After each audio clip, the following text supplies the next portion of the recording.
Segundo dia de um novo governo e já veio aí o revogaço da revanche. 8 trabalhos de privatizações foram cancelados. 4 anos agora de privatização zero. Todas as bolsas do mundo hoje ou subiram ou ficaram estáveis, menos a brasileira. E o dólar se valorizou também por aqui. Talvez por isso, né? Também mexeram lá em PIS/PASEP, em estímulo de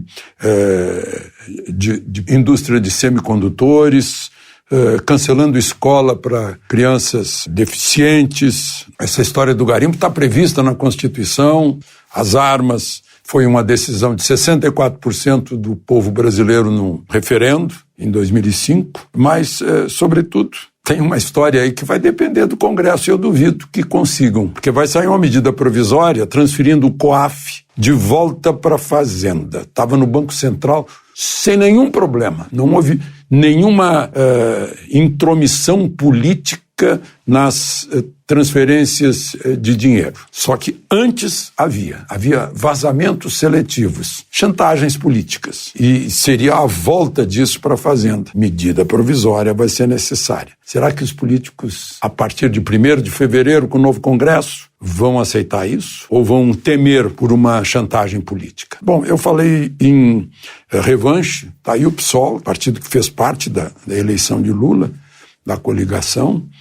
O PSOL já entrou no Supremo com pedido de prisão do ex-presidente e quebra de sigilo telefônico, telemático. Isso que o presidente Lula, no discurso de posse, no domingo, disse que não veio com o ânimo de revanche. Não é o que a gente viu hoje em discursos de transmissão de cargo. Aliás, me chamou a atenção porque, diferente dos demais, antes mesmo de receber o cargo, mas já havia tomado posse, o ministro da Defesa foi a passagem de comando da Força Aérea Brasileira na base aérea.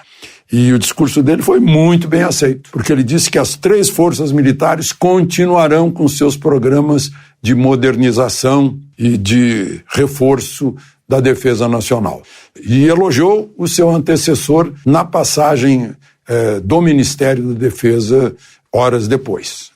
Mas a gente tem visto assim, o próprio Lula, né, recebeu um presente. Acho que poucos presidentes da República aqui no Brasil receberam um presente desses, de contas públicas equilibradas, de uma inflação mais baixa que a americana e a alemã, de um PIB crescendo mais que Estados Unidos, de contas externas maravilhosas, de reservas externas excelentes, 320 bilhões, né? Não houve nenhum agradecimento, mas ele disse que não está com espírito de revanche.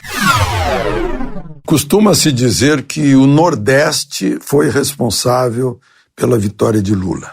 Agora, o excelente Poder 360 demonstra que não, que o responsável pela derrota de Bolsonaro foi o trio São Paulo, Rio de Janeiro e Minas. Nessa ordem. E demonstram por quê. Comparando a eleição de 2022 com a eleição de 2018, Bolsonaro teve, em 18, em São Paulo, 68% dos votos. E agora teve 55%.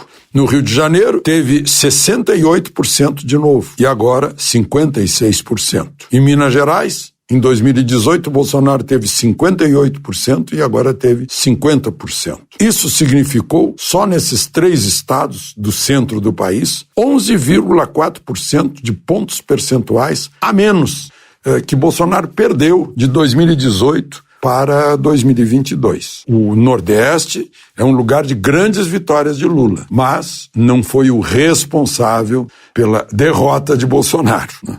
E a consequente vitória de Lula, por uma margem bem apertada, foi 50,9 a 49,1. Uma vitória apertada, quase um empate. Mas eu queria falar de um ministro pernambucano, um político pernambucano de muitas décadas de política, o José Múcio Monteiro Filho, estreou numa solenidade militar mesmo antes da transmissão do cargo. A transmissão do cargo foi à tarde e ele pela manhã foi à base aérea presidir a transferência de comando da Força Aérea Brasileira, do Tenente Brigadeiro Batista Júnior para o Tenente Brigadeiro Damasceno. E ele fez um discurso que agradou muito os militares. estavam lá os comandantes das 3 forças, né? E ex-comandantes da Força Aérea, um ex-comandante do Exército, general Vilas Boas, e ele disse que o novo governo vai manter todos os programas de modernização das Forças Armadas, inclusive para reforçar a defesa do país. Quando se fala em defesa, a gente presta muita atenção à Amazônia e à Amazônia Azul, né? A verde e a azul. De Brasília, Alexandre Garcia.